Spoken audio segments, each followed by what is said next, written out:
Hello students, welcome to Mac online lectures fluid mechanics lecture number 32। आज आप देख रहे हो मेरे साथ, मैं हूं एके सैनी।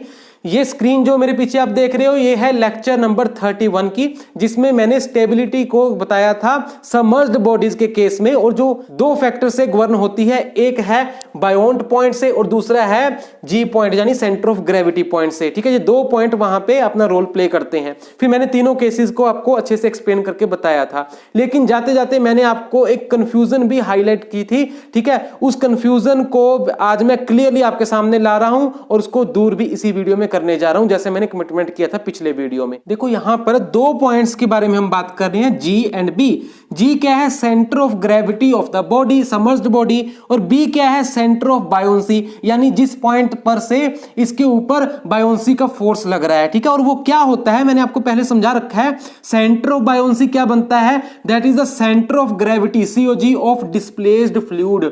इस बॉडी ने जितना वॉल्यूम डिस्प्लेस किया है फ्लूइड का, ठीक है, वो जैसी भी शेप में था, जो भी वो बल्क था, उसका सेंटर ऑफ ग्रेविटी वो होगा सेंटर ऑफ बायोंसी। ठीक है, ये मैंने आपको समझा रखा है पहले। तो ये दो पॉइंट्स हैं, जी और बी। अब कंफ्यूजन क्या है? वो ये है, ध्यान से सुनो। अब मान लो यही एक बॉडी है और ये बिल्कुल रेक्टेंगुलर है। ठीक है, 3 डायमेंशनल बॉडी है, रेक्टेंगुलर। तो इसका सेंटर ऑफ ग्रेविटी कहां होगा?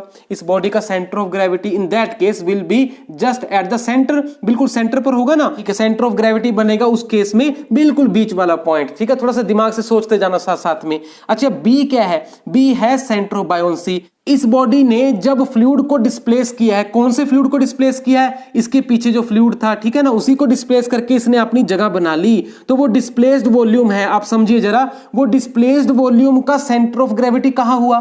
डिस्प्लेस्ड वॉल्यूम भी तो यही है ना पूरा, तो उसका सेंटर ऑफ ग्रेविटी कहां हुआ? वो भी तो वही बनता है, पॉइंट बिल्कुल बीचों बीच। इसका मतलब जी और बी तो एक ही जगह पर होंगे हमेशा।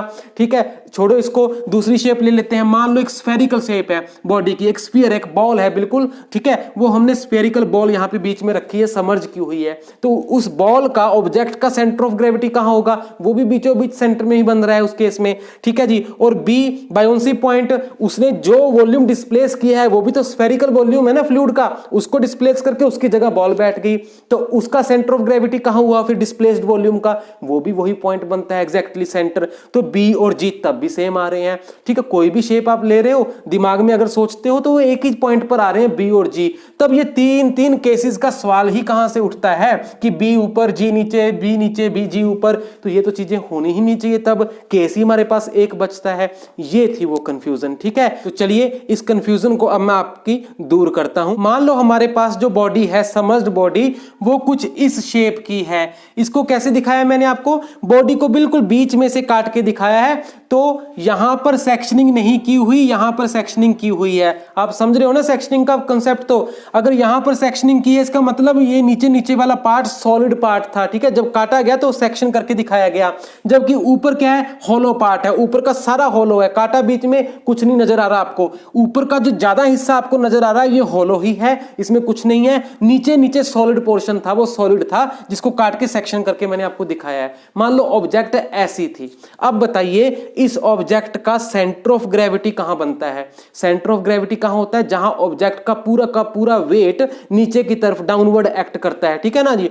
तो इसका सेंटर ऑफ ग्रेविटी कहां बनेगा? इसका मेजॉरिटी जो वेट है वो तो सॉलिड पोर्शन का वेट है, नीचे नीचे ही सेंट्रलाइज्ड है। ऊपर तो बिल्कुल हल्का है, हॉलो है, बस बाहर बाहर की मेम्ब्रेन ही है, अंदर तो कुछ नहीं है। तो ऊपर बिल्कुल हॉलो। तो इस पूरी बॉडी का जो वेट है वो कहां से डाउनवर्ड एक्ट कर रहा है? आप कह सकते हो कि इसका सेंटर ऑफ ग्रेविटी है वो नीचे की तरफ ही होगा। ठीक है ना, और नेचुरली वो नीचे की तरफ ही होने वाला है, तो यहां कहीं उसका सेंटर ऑफ ग्रेविटी हो सकता है, यहां कहीं। तो हम इसको कह देते हैं point G, centre of gravity नीचे ही होने वाला है ना वो, क्योंकि ज्यादातर वजन तो इसका नीचे ही है।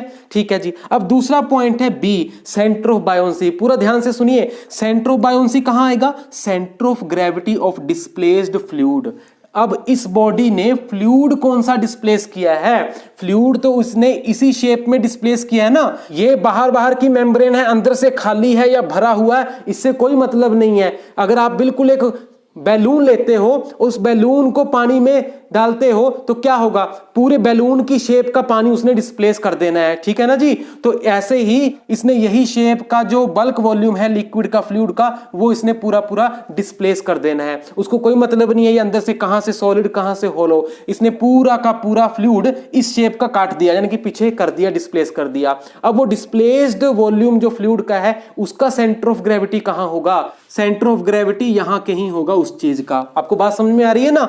अगर ये सारी बॉडी सॉलिड होती, ठीक है, तो सॉलिड बॉडी का सेंटर ऑफ ग्रेविटी कहां होता, ऊपर की तरफ ही होता, क्योंकि ऊपर ज्यादा वजन आपको नजर आ रहा है। तो इसने फ्लूइड तो ये पूरा पूरा ही डिस्प्लेस किया ना, उसका सेंटर ऑफ ग्रेविटी कहां हुआ, फिर ऊपर की तरफ ही हुआ। और वही centre of gravity of displaced fluid क्या है, बायोन्सी पॉइंट है, तो बी पॉइंट यहां आएगा। तो देखो बी और जी अलग अलग ही तो होते हैं ना, एक जगह तो नहीं है, ठीक है। इसलिए हमने 3 केस डिस्कस किए हैं। तो कंफ्यूजन को दूर कर दीजिए कि बी और जी एक ही जगह होंगे। वो तब बनते हैं अगर यूनिफॉर्म डिस्ट्रीब्यूशन है मास की, ठीक है, आपके पास जो ऑब्जेक्ट है उसमें। लेकिन यहां पर वेट की अलग अलग डिस्ट्रीब्यूशन है, नॉन यूनिफॉर्म डिस्ट्रीब्यूशन है, कहीं से भारी कहीं से हल्का। एक्चुअली में ऐसा ही है, मैंने सबमरीन का एग्जांपल दिया था।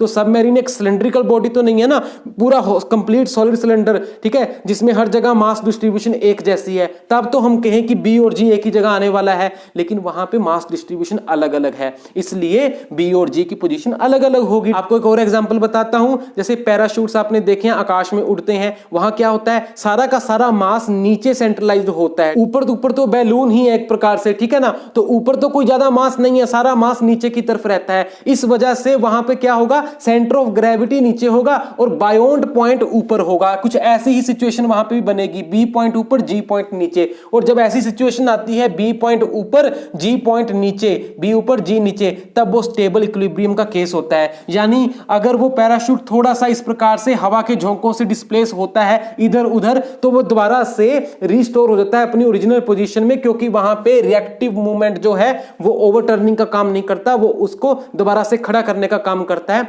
उसको करेक्ट करने का काम करता है। इसलिए सेंटर ऑफ ग्रेविटी नीचे रखा जाता है, जबकि उसको अच्छे से फैला के बायोंड पॉइंट को ऊपर किया जाता है। और जितना ये गैप ज्यादा होगा बी और जी पॉइंट का, बी ऊपर ही चाहिए जी नीचे, बी और जी जितना दूर होगा उतनी ही ज्यादा स्टेबिलिटी होगी, ये टिल्ट उतना ही ज्यादा वो झेल लेगा, क्योंकि उतना ही ज्यादा फिर मूवमेंट पैदा होगा, फोर्स इनटू डिस्टेंस, ठीक है ना। जितना मूवमेंट पैदा होगा उतना ही वो रिस्टोर कर पाएगा टिल्ट को। ठीक है जी, इस वीडियो में मैंने आपको बहुत कुछ अच्छी जानकारी दी है, समझाया, कंफ्यूजन दूर की है। अब हम आगे चलेंगे, जो हमारे पास फ्लोटिंग बॉडीज हैं जैसे शिप, यहां तो केस था सबमर्ज्ड बॉडी का जैसे सबमरीन्स, अब फ्लोटिंग बॉडी कैसे हैं जैसे शिप हैं आपके पास, तो उनकी स्टेबिलिटी हम देखेंगे नेक्स्ट वीडियो में। Thank you very much.